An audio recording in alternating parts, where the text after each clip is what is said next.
Coluna Mover, com Melissa Tamaciro.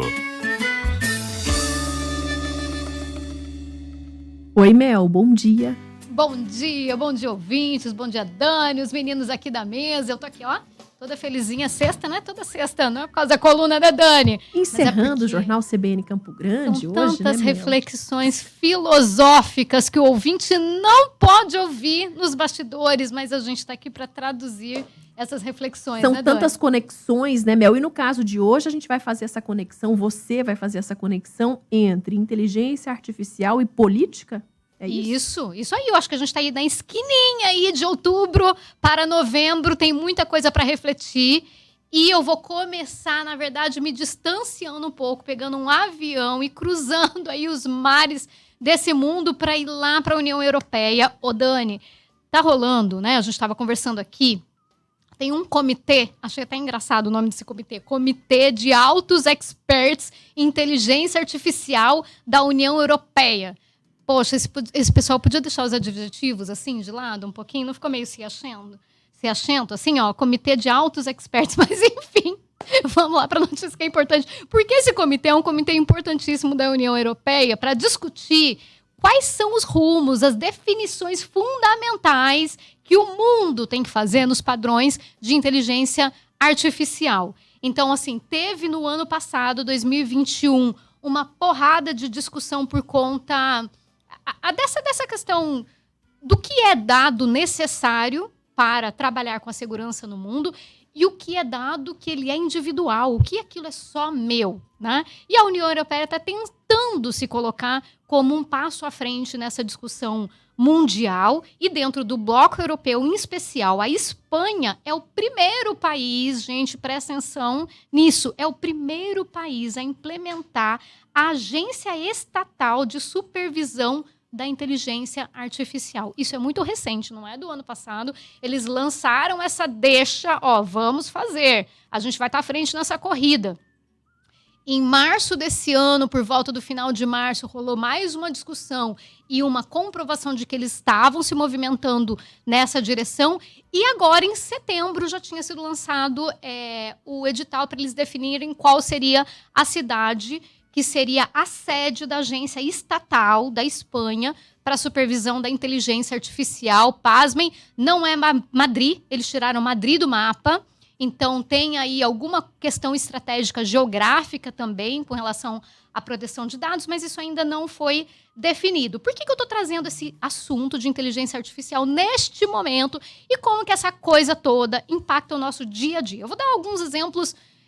Não sei, vou pegar a área da saúde, né? Na área da saúde, quando a gente fala de inteligência artificial, a gente está falando de detecção de precoce de doença, a gente está falando de, por exemplo, redução de carga horária de colaboradores, profissionais da saúde, substituídos por robôs para limpeza, esterilização aí de quartos, de hospitais, a gente está falando de monitoramento de tratamento e a gente está falando também de contact tracing. O que é contact tracing? É o rastreamento de contato de indivíduos que estão aí em risco de contaminação. A gente passou por uma grande pandemia e a gente não está livre de outras possibilidades aí virais.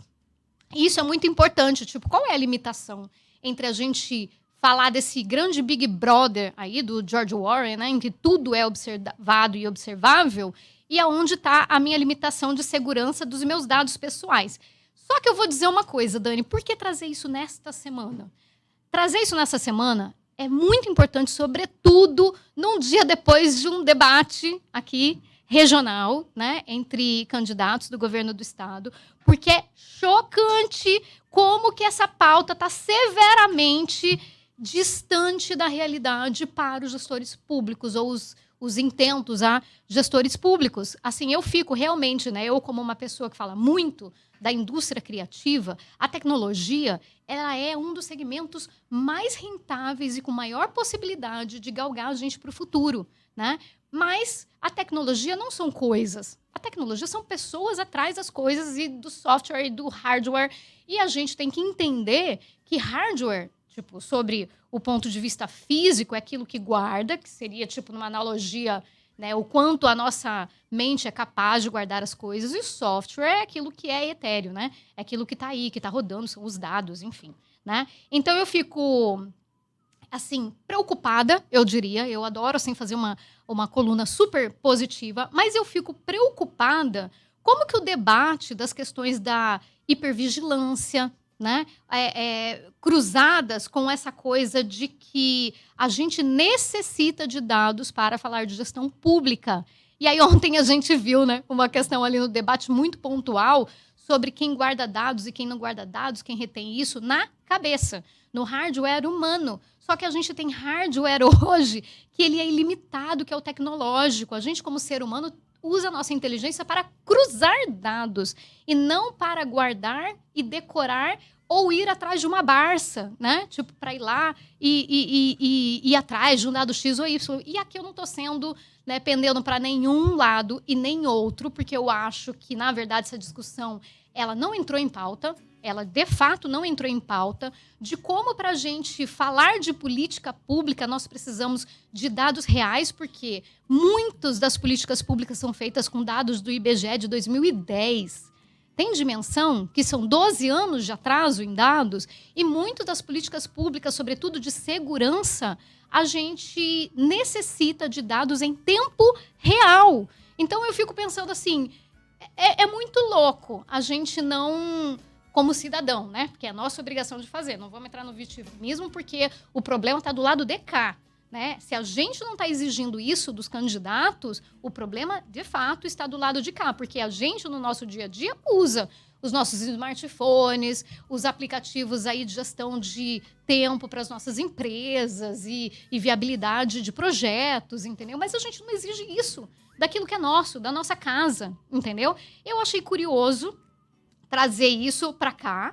E eu achei curioso também, num intermédio, a gente saber que, por exemplo, ainda que o poder público não esteja olhando isso com a seriedade que deveria olhar para daí implementar os seus planos de governo, as suas ideias futuras, a gente tem exemplos muito legais de jurisprudência dentro do judiciário, por exemplo, de ações trabalhistas que já usaram relatórios de rastreamento do Google Takeout e do Google Maps para saber se a pessoa estava fazendo hora extra ou não, entendeu? Então, assim, não é ir lá e reinventar roda e também gastar bilhões, entendeu?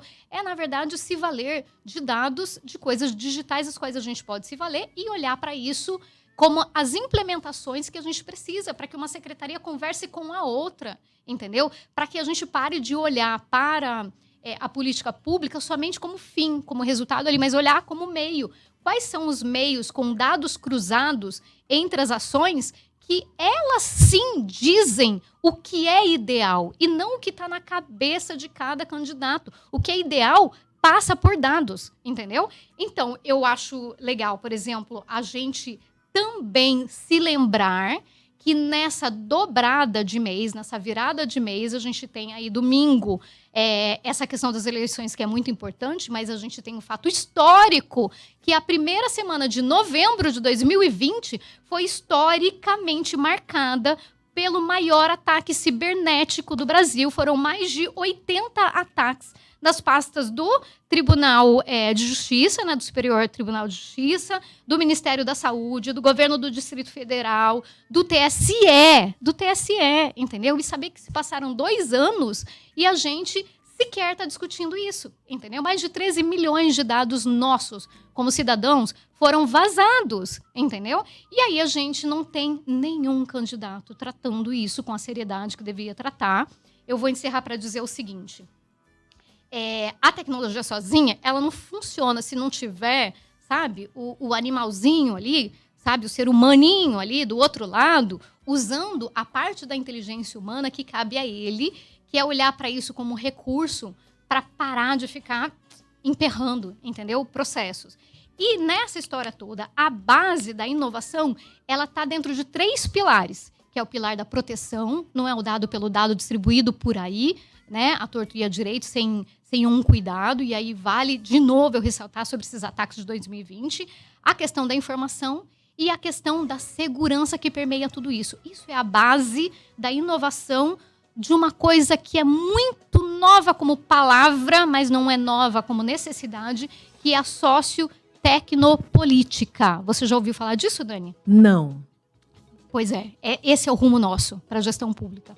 sociotecnopolítica. Eu Já vou ouvi deixar... de outras formas, na verdade. Isso, não com é só uma essa linguagem denominação. nova. Na verdade, você já percebeu. Eu vou só finalizar para dizer que é importante quem puder seguir nas redes aí, Naudes é nauddes.com.br, que fala muito sobre direito e jurisprudência em cima desse segmento, e a leitura de Fortaleza Digital, do Dom Brau. Eu deixo aí um beijo cibernético, tecnológico, de esperança. Vai chegar Natal e não vai chegar domingo, gente. Mas tudo bem, vamos lá. Um beijo aí da Mover pra vocês. Mel, domingo, voltem com consciência, gente. Muito bem, é assim que a gente termina o Jornal CBN Campo Grande com a mensagem da Melissa Tamaciro, nossa querida Mel.